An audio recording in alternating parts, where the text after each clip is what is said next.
The quiet hum of my small apartment had become the soundtrack of my life these past 3 years. At 62, solitude wasn't something I'd planned, but it had been thrust upon me, a consequence of a betrayal so deep it had carved canyons into my soul. I, Margaret Sullivan, a retired English teacher who had dedicated decades to nurturing young minds, had been cast out by my own family. It started with the family business, a small but respected local enterprise. My younger sister, Catherine, always the favored one, the glittering star around whom my parents orbited, had been caught with her hand deep in the till. $80,000 vanished, siphoned off for her extravagant lifestyle.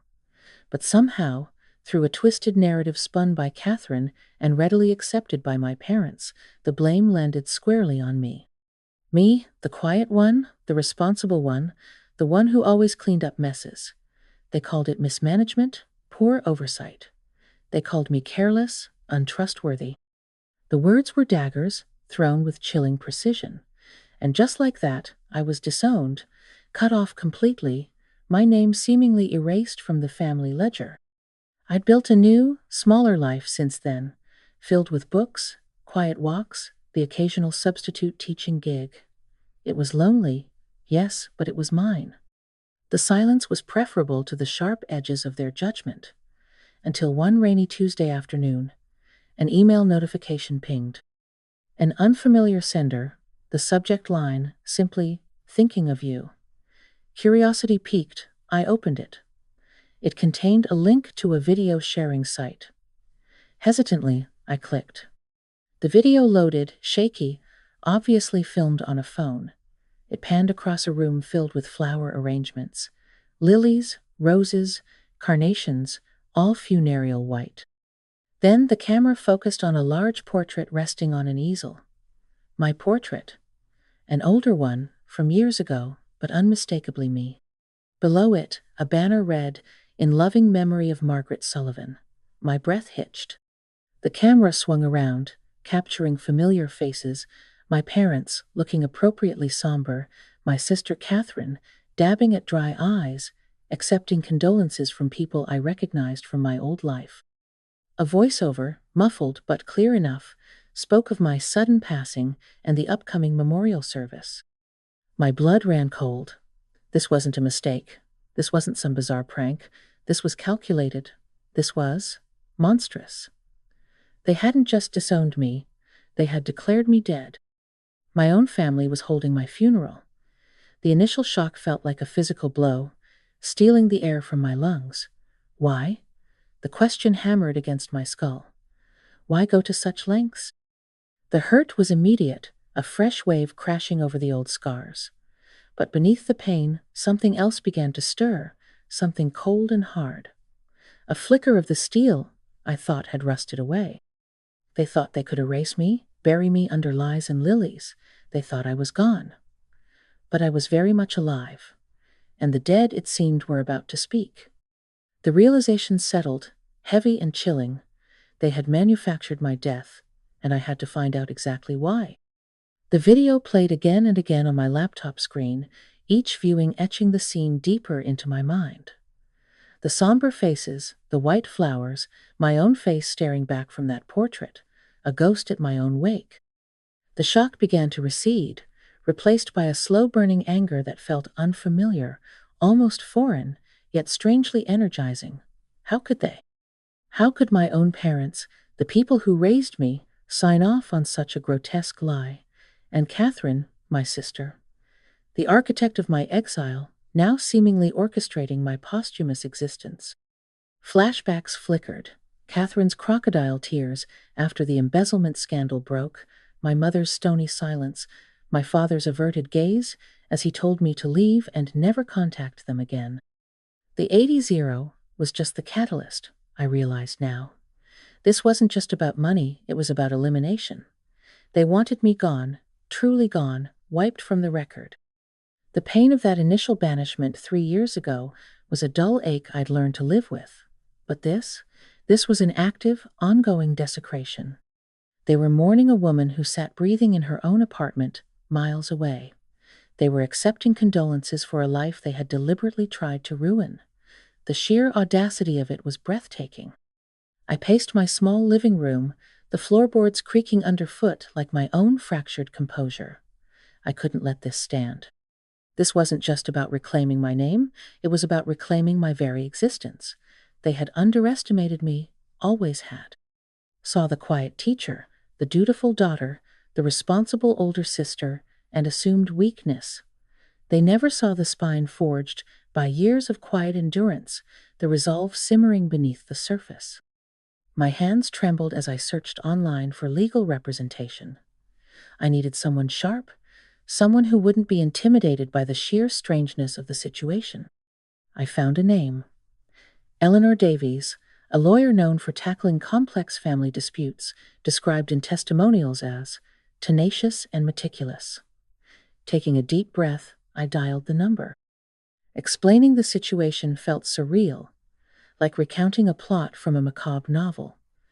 "My family," I began, my voice steadier than I expected, "has declared me legally dead. They are holding my funeral this Saturday. I need to know what can be done." There was a pause on the other end, then Miss Davies' calm, professional voice cut through the static. "Miss Sullivan," she said, a note of controlled surprise in her tone, "I believe we need to meet. Immediately. We scheduled an appointment for the next morning." Hanging up, I felt a sliver of hope, but it was overshadowed by a chilling thought. How official was this? How far had they gone? The first step was understanding the legal reality.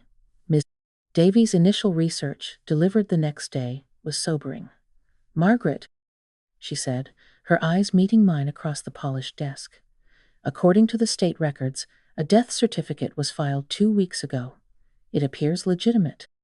Legally, as far as the world is concerned, you are deceased." Legally deceased.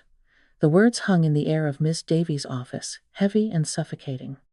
It wasn't just a family lie anymore. It was a documented falsehood, filed with the state, carrying the weight of law.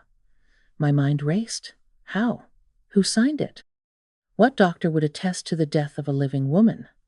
Ms. Davies, sensing my turmoil, continued calmly. "The certificate lists cardiac arrest as the cause of death. The certifying physician is a Dr. Alistair Finch.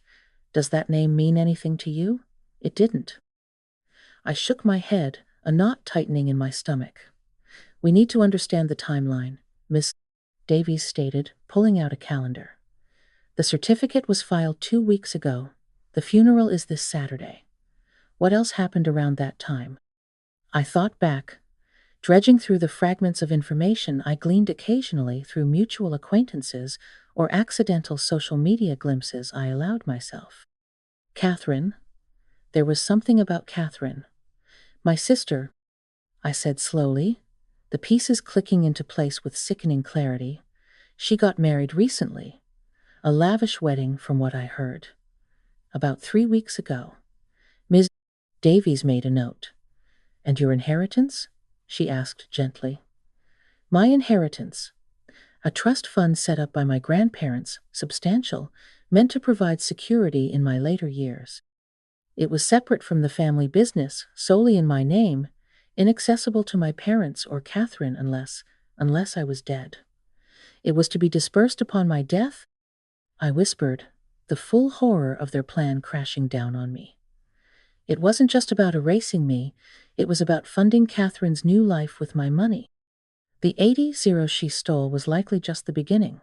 This inheritance was the real prize." "We need bank records, Margaret," Miss Davies said, her voice firm but kind. "We need to see exactly when that trust fund was accessed." The next few days were a blur of phone calls, document requests, and tense waiting. Ms. Davies navigated the legal hurdles with impressive efficiency. Finally, the confirmation came through. The trust fund, my entire inheritance, had been transferred to an account solely in Catherine's name exactly 10 days ago, just days after the death certificate was filed and shortly after her wedding. The amount was staggering, far more than I had even realized it had grown to. They hadn't just declared me dead. They had plundered my future to finance Catherine's present. The betrayal was absolute, meticulously planned, and executed with chilling callousness. Fury, cold and sharp, replaced the hurt. This wasn't just defense anymore. This was about justice. They wanted me dead. They were about to find out how alive I truly was. The next step was clear: gather irrefutable proof, not just of my life, but of their crime. The mission shifted. It wasn't enough to simply be alive. I needed to prove it, and simultaneously prove their deliberate, fraudulent actions. Davies was methodical. "We need to establish your life definitively after the date on the death certificate," she explained. "Receipts, bank transactions, witness sightings, anything that places you, alive and well, in the world when you were supposedly deceased." We started compiling evidence. Credit card statements showed purchases I'd made at local stores, the grocery, the bookstore, timestamps confirming my activity. My landlord provided a statement confirming he'd seen and spoken with me multiple times in the past 2 weeks. I even tracked down the librarian from my local branch who remembered me checking out books just last Friday. Each piece felt like reclaiming a tiny fragment of my stolen existence. The bigger challenge was proving the fraud itself. How did they get that death certificate signed? Ms. Davies investigated Dr. Alistair Finch. He was an elderly, semi-retired physician, known in the community, but perhaps, she speculated, vulnerable. We couldn't approach him directly yet. That could tip off my family. Instead, we focused on communication records. Could we find any trace of them coordinating this? It felt like searching for a needle in a haystack woven by liars. The emotional toll was immense. Every document, every phone call, was a reminder of the depth of their betrayal. Seeing my signature forged on financial transfer requests felt like a violation. Imagining Catherine planning her wedding while simultaneously arranging my death filled me with a nauseating mix of anger and sorrow. Was there no limit to their cruelty? One evening, sifting through old emails for any possible clue, I stumbled upon a forgotten cloud storage account I shared with my parents years ago, primarily for family photos. On a whim, I logged in. Tucked away in a mislabeled folder, perhaps forgotten in their haste, was a short audio file. My heart pounded as I clicked play. It was my mother's voice, sharp and anxious. "Told you, Catherine, Dr. Finch is getting nervous. He said he only agreed because we told him Margaret was estranged and terminally ill overseas, that it was just a formality for the inheritance. He wants confirmation."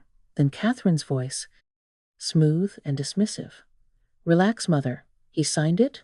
It's done. The money is transferring. By the time anyone could possibly question it, Margaret will be legally gone, and I'll be Mrs. Davenport, far away from this dreary town." The recording cut off. I sat there, frozen, the phone almost slipping from my trembling hand. There it was. Cold, hard proof. Their voices, their conspiracy, laid bare. It wasn't just fraud, it was premeditated, manipulative, and utterly heartless. The final piece of the puzzle wasn't just found, it was practically gift, wrapped by their own arrogance. Now, I knew exactly what I had to do. The audio recording changed everything. It wasn't just circumstantial evidence anymore. It was a confession, caught in their own words. Miss Davies listened to it, her expression grim but resolute. "This is it, Margaret," she said quietly. "This is undeniable proof of conspiracy and fraud. Dr. Finch was manipulated, fed lies. The path forward crystallized. We could pursue legal action immediately, have them arrested, expose them through the courts. But something in me resisted that route, at least initially. They had orchestrated a public erasure, a performance of grief for an audience. They deserved a public reckoning. "The funeral," I said, the words tasting like metal in my mouth. "It's this Saturday. I want to be there." Miss Davies looked at me, searching my face. "Are you sure, Margaret? That will be incredibly difficult, confronting them like that, in front of everyone." "They planned my funeral," I replied, my voice low but firm. "They gathered people to mourn me, to solidify their lie. It seems only fitting that I attend. Let them see the ghost they tried to create." It wasn't just about revenge, though the thought of shattering their facade was undeniably appealing. It was about reclaiming my narrative, my identity, in the very space they had designed to confirm my absence. It was about showing the community they had deceived that I was not the person they had buried with their lies. The days leading up to Saturday were a whirlwind of preparation. Miss B.O.S. Davies finalized the legal strategy, preparing injunctions and notifications to freeze Catherine's accounts, ready to be filed the moment the confrontation occurred. We made copies of the evidence, the bank statements showing the inheritance transfer, the timeline aligning Catherine's wedding with my death, affidavits from witnesses confirming I was alive, and, of course, the damning audio recording. I spent hours mentally rehearsing, steeling myself. What would I say? How would I react to seeing their faces contorted not in grief, but in shock and fear? I practiced keeping my voice steady, channeling the cold anger into focused resolve. I chose my outfit carefully, not black, not mourning attire. A simple, elegant navy blue dress. The color of quiet strength, of the deep ocean hiding its power. I was not attending a funeral. I was attending my resurrection. The night before, sleep eluded me. The faces of my parents, my sister, swam in my vision. The memory of their cold dismissal 3 years ago warred with the fresh horror of the faked death. Could I go through with it? Doubt flickered, a cold serpent coiling in my gut. But then I remembered the audio recording, Catherine's dismissive tone, my mother's anxious complicity. They didn't deserve my doubt. They deserved the truth. Saturday morning dawned, gray and overcast, fittingly theatrical. Miss Davies picked me up, her presence a calm anchor. As we pulled up a block away from the Memorial Hall, the designated venue, I could see people milling outside, dressed in black, holding programs. My funeral program. Taking a deep, shaky breath, I smoothed down my dress. It was time. We parked down the street, hidden from immediate view of the entrance to the Memorial Hall. From the car, I watched them arrive, faces I hadn't seen in 3 years, neighbors, former colleagues, distant relatives. They clutched tissues, wore expressions of dutiful sorrow, murmured condolences to my parents who stood near the doorway, masters of bereaved ceremony. My mother, draped in black lace, leaned heavily on my father's arm, a perfect portrait of maternal grief. And there was Catherine, resplendent in a chic, expensive-looking black dress, her new husband hovering solicitously beside her. She dabbed at her eyes with a handkerchief, occasionally offering a weak, tragic smile. The performance was sickeningly flawless. Miss Davies placed a reassuring hand on my arm. "Ready?" she asked quietly. I nodded, my throat tight. "Let them get settled inside," I murmured. "Let the eulogies begin." We waited until the flow of arrivals slowed to a trickle, then slipped out of the car. Walking towards the entrance felt like moving through water, slow and surreal. My heart hammered against my ribs, a frantic drumbeat against the funereal quiet. We bypassed the main entrance, Miss Davies guiding me towards a side door used by staff, which she had arranged to be left slightly ajar. Inside, the air was thick with the scent of lilies and hypocrisy. Muffled sounds drifted from the main hall, organ music, a low murmur of voices. We found a small alcove near the back, shrouded in shadow, offering a partial view of the proceedings. Peeking through a gap, I saw the hall was packed. On a small stage at the front stood the easel with my portrait, flanked by ostentatious floral displays. The officiant, a man I didn't recognize, was speaking in low, somber tones. Then, Catherine stepped up to the podium. Her voice, laced with false emotion, filled the hall. "Margaret, my dear sister," she began, her voice trembling slightly. She was complex, often misunderstood. Oh, the irony! She spoke of my supposed quiet nature, my dedication to teaching, painting a picture of a reserved, slightly tragic figure. She conveniently omitted the part where she embezzled $80,000 and framed me for it. She spoke of the shock of my sudden passing, the hole left in their lives. My hands clenched into fists. The urge to stride out then and there was almost overwhelming, but I held back. Timing was everything. Let her finish digging the grave for her lies. As she concluded her saccharine tribute, dabbing her eyes one last time to murmurs of sympathy from the crowd, I knew my moment had come. Miss Davies gave me a subtle nod. Taking another deep breath, feeling the cold resolve solidify within me, I stepped out of the shadows and started walking slowly, deliberately, down the side aisle towards the front of the hall. Heads began to turn, whispers rippling through the crowd like wildfire. The whispers grew louder as I walked, a wave of confusion and disbelief washing over the assembled mourners. People craned their necks, nudging each other, pointing. The organ music faltered and died.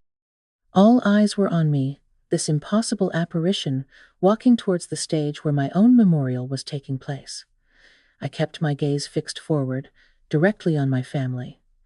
Their reactions were a study in shock. My father's face went slack, his mouth falling open slightly. My mother's hand flew to her chest, her eyes wide with utter horror. And Catherine froze at the podium, her carefully constructed mask of grief shattering, replaced by sheer, unadulterated panic. Her face drained of color, making her expensive makeup look garish. I stopped a few feet from the stage, turning to face the audience, then letting my gaze settle back on my family. The silence in the hall was absolute, thick with tension. I apologize for interrupting. I began, my voice clear and steady, amplified by the sudden quiet.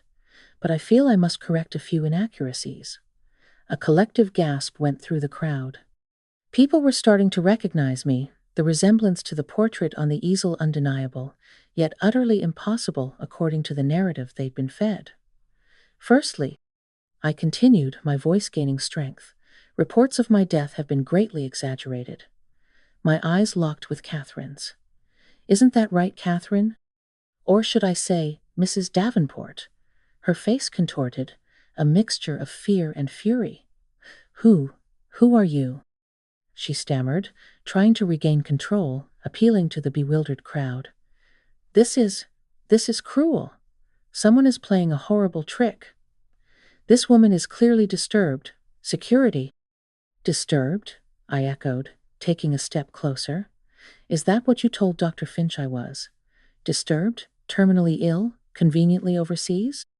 Just unwell enough to sign away my life and my inheritance without anyone questioning it. The mention of Dr. Finch, specific and pointed, struck a nerve. My mother let out a small, strangled cry. My father looked like he might collapse. I don't know what you're talking about, Catherine insisted, her voice rising, becoming shrill. My sister Margaret passed away 2 weeks ago. We have the death certificate. This is an impostor. An impostor? I allowed a small, cold smile. Then you won't mind if I present some evidence to the contrary.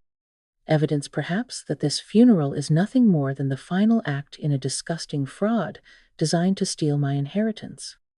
I held up a sheaf of papers, the first page showing the date the death certificate was filed. The air crackled. Catherine's desperate attempt to dismiss me was failing. The seed of doubt had been planted, and it was rapidly taking root in the minds of everyone present. Let's start with the timing, shall we? I addressed the stunned audience, my voice ringing with newfound authority. My death certificate was filed precisely 2 weeks ago. Coincidentally, just days after my dear sister Catherine's rather extravagant wedding. Murmurs rippled through the hall. People exchanged uneasy glances. And even more coincidentally, I continued, my gaze sweeping over my family, my substantial trust fund, designated solely for me, was transferred in its entirety to Catherine's personal account just 10 days ago. I held up another document, a bank statement summary, the figures large enough to be vaguely discernible even from a distance. Enough to pay off any lingering debts, perhaps. Like, say, $80,000 embezzled from the family business a few years back? Catherine visibly flinched. The connection was being made, the narrative shifting irrevocably. This is slander, lies. Catherine shrieked, losing her composure completely. Her new husband looked utterly bewildered, stepping back slightly. But before she could continue her tirade, I played my trump card. I held up my phone, connected to a small portable speaker Ms. Davies had provided. "And then there's this," I said calmly. I pressed play. My mother's anxious voice filled the silent hall, followed by Catherine's chillingly dismissive confirmation of the plot involving Dr. Finch and the inheritance. "By the time anyone could possibly question it, Margaret will be legally gone, and I'll be Mrs. Davenport." The recording ended, leaving behind a silence more damning than any accusation. The effect was instantaneous and devastating. My mother let out a theatrical moan and crumpled to the floor in a staged faint, though the terror in her eyes before they closed was genuine. My father stood frozen, gray-faced. And Catherine, standing beside the podium, champagne flute still in hand from some planned post-eulogy toast, simply stared in disbelief. The glass slipped from her numb fingers, shattering on the floor, champagne splashing onto her pristine white shoes, a perfect, messy symbol of their shattered lies. Chaos erupted. People gasped, shouted questions. Miss Davies stepped forward calmly. "My name is Eleanor Davies," she announced, her voice cutting through the noise. "I represent Margaret Sullivan, the real, living Margaret Sullivan. We have irrefutable evidence of fraud, conspiracy, and forgery against Catherine Davenport and her parents. The relevant authorities have been notified, and asset freezes are being implemented." I looked at my family, my unconscious mother, my shell-shocked father, my utterly exposed sister. There was no triumph in that moment, only a profound sadness mixed with the steely satisfaction of justice served. I hadn't just crashed my funeral. I had reclaimed my life from the ashes they tried to bury me in. Turning away from the wreckage of their deceit, I walked towards the exit, head held high. The whispers followed me, no longer confused, but filled with awe and dawning understanding. Outside, the gray sky seemed a little brighter. The legal battles would follow, the social fallout would be messy, but I had faced my betrayers and exposed their darkness to the light. I was Margaret Sullivan, and I was very much alive. My resurgence had begun. And so, Margaret walked away from the wreckage of her family's lies, not as a ghost, but as a woman reborn in the fire of their betrayal. The path ahead wouldn't be easy, but she faced it with her head held high, her spirit unbroken, her existence undeniably reclaimed. What do you think is the hardest part of recovering from such a deep family betrayal? Share your thoughts in the comments below. We love hearing your perspectives. If Margaret's story of resilience moved you, please give this video a like and subscribe to Revenge with Emma for more powerful stories of justice and resurgence.